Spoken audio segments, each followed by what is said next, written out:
Question है कोष्टक में 2x plus 3 में कोष्टक में 3x प्लस 4 का अष्टम से गुणनफल ज्ञात कीजिए।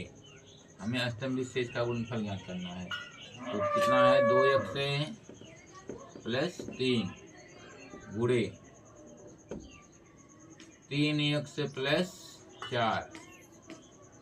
हम गुणा करेंगे, इसका गुणा करेंगे 3 दूनी 6 x square plus 3 Trika 9x से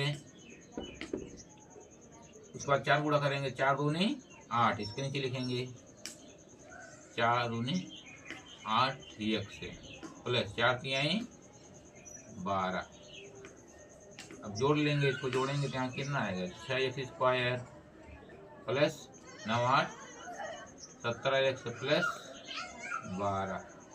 यही हो गया इसका आंसर। समझ में आया?